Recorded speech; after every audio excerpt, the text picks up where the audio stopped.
first night of the NBA season, and it's the first episode of the front office. Let's get it.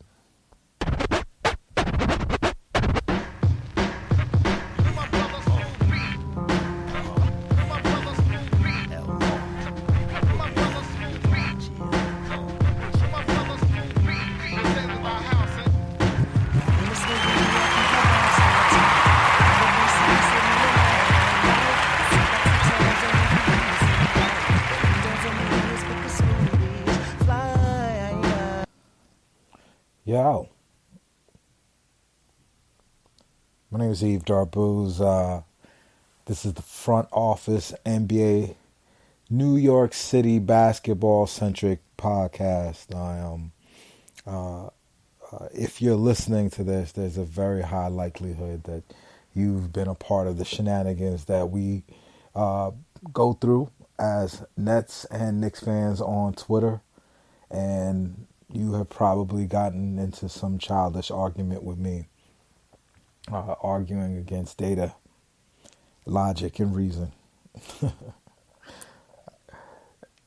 The Front Office Podcast is an idea that we've been grooming for a long time, and I've never done it just because it's not my lane. I enjoy content creators, and as a matter of fact, in my grown-up life, I run an incubator for content creators. Looking at the marketplace, there's a simple market solution for content creation because the reality is it's not that people aren't listening, it's not that people aren't watching. 72% of media that 18 to 40 listens and watches right now comes off of some non-subscriber based media. So that means YouTube. 72% of that group gets their content from YouTube primarily. So there's value there. The technology's there. You can watch YouTube on your television really quickly. You can watch YouTube in your car pretty quickly in remote areas, and not only that, you've got people who are watching YouTube on cellular phones in third world countries. There are people who are choosing to, instead of eating, having internet access. So, it goes to show, there's a price to pay for information, and there's a lot of it out there, but it has to be monetized. And so what we're doing at QNYC, the name of my incubator in Bushwick, we're developing a 75,000 square foot space that basically is just going to be wall-to-wall tools to make content and media. And that's why this podcast exists, not because it has any direct correlation to my day job. What it does do is it lets me live in the shoes of a content creator. Professionally, my skill set wise, I'm a former software engineer that does something called agile product management, boring shit. But it kind of describes or my job kind of like shapes the way my mentality is for viewing the world, to be honest. And my basketball takes comes from a very data driven place, just watching not just stats but reoccurrences, reoccurring themes that continuously happen, and a lot of times when you apply that type of logic, you're able to predict some stuff. But when you put emotion in it, which you can't not do, like I hate the Boston Celtics. I might bet against them no matter what. I hate everything about. I hate the leprechaun. I hate the green. I don't like Boston in particular. I've have had bad experiences younger. Although I hear Boston is greatly improved and not as bad as it used to be, but I come from the era of when Mark Wahlberg call you the N word straight up. Like the white boys in Southie are you know worse than niggas in the hood. That's just a real. That's just real. Like that town is was racist to a dude that gave him 11 championships.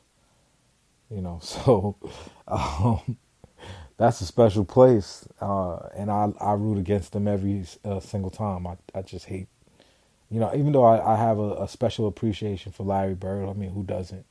But outside of that, just Kevin McHale, you know, um,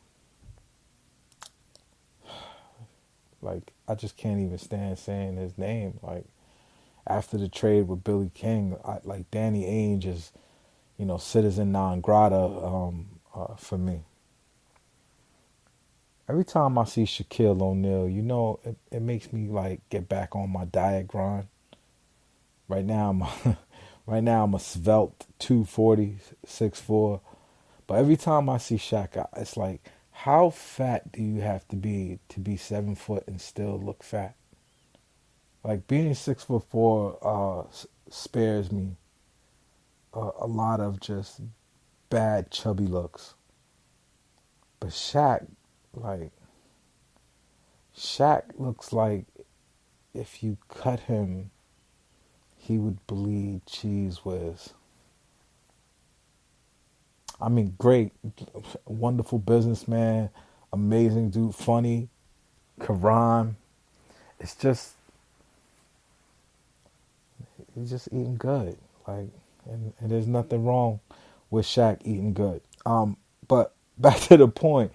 And I'm gonna go on diatribes like that, but this is a New York City basketball podcast. I am a Net fan. I am. I love to kill the Knicks, but I kill them. And this is the thing that Knicks fans don't realize about themselves. They deserve to be killed because they're trash. They like, if Knicks fans listened to me, it would have spared them a lot of grief. It would have gave them an understanding of what path their team needs to go on.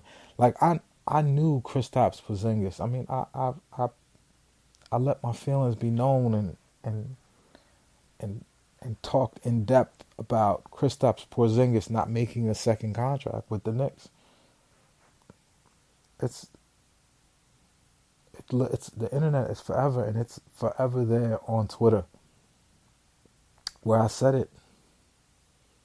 Where I said the worst thing is for professional basketball players, or for the Knicks in their relationship with professional basketball players in the NBA, is the fact that the Nets exist.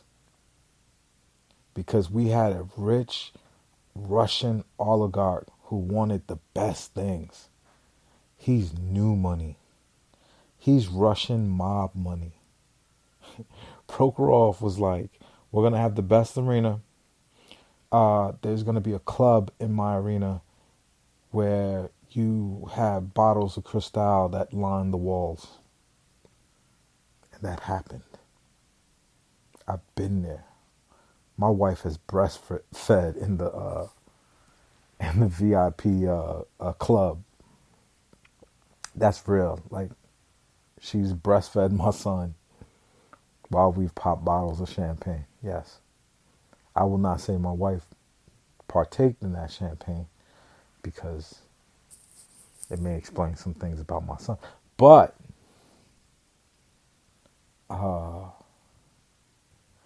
we have pop bottle, and my son was being breastfed at the same time. The point I'm trying to make is the Knicks play in a community college gym. I mean, that's where they work on their game. The most worthwhile team in the NBA develops their their prized draft picks in a living well lady. The Nets practice facility, their HSS, is crazy to look at in pictures. Like, I've never been, but come on. It's like the Nets, to go to work for the Nets is like working for Google, and to go to work for the Knicks is like working at Sears. It's just a reflection of the ownership. It's like this tacky, inherited money, just mismanaged, the worst bile created from nepotism. Like the whole James Dolan fake teeth playing the banjo shit is just, somebody needs to just talk to Knicks fans in a way that makes understanding understood, because the worst thing that ever happened to Knicks fans is the fact that their media are Knicks fans themselves. They had this town to themselves for 70 years, basically, or whatever the number is. The Knicks are one of the original franchises in the NBA. And because of that, they had the rare occasion of being the only team in that league. Baseball, Mets, Yankees. At one point, it was the Dodgers, it was the Yankees, and it was the Giants, all at the same time. New York is such a big town, and then on top of it, you get the New Jersey fans who basically, just basically recognize that that New Jersey is not a state, really. It's more like, an annex of New York. But regardless, the point being, there's a lot of Knicks fans. It's always going to be like that. That's the problem, though. That's what's killing y'all, and that's why your media doesn't tell you the truth. It tells you foolishness, nonsense. But that's where you're going to have the front office podcast, because we're going to tell you the truth. The format of the show, I'm going to explain it real quick, and we're going to take a break and come back and talk Nets basketball. The front office itself is a show that's going to talk New York City basketball, that's going to do it every night that there's a game. And this will be the only episode that I'm talking by myself. Nobody wants to hear me talk by myself. That's ridiculous. But what the whole theme of the show is, we're going to watch the games, Knicks and Nets, and I'm going to have already invited, a fellow Twitter, New York City basketball Twitter aficionado, and we're going to talk about that night's, the New York City ball games that night, what we thought, what our concerns are. But tonight, for me, doing the show by myself for the only time, hopefully, like I said, nobody wants to hear me yammer for however long this is going to take. But tonight, we're just going to lay some things on wax. We're going to basically, for perpetuity, make a few predictions, talk about some season things that's going to happen. I'm going to tell you why they're going to happen. And then we're going to carry on from there. All right. We're going to take a break. We're going to come back. And we're going to keep the show going. Front office. Yves Darbouze. Let's get it.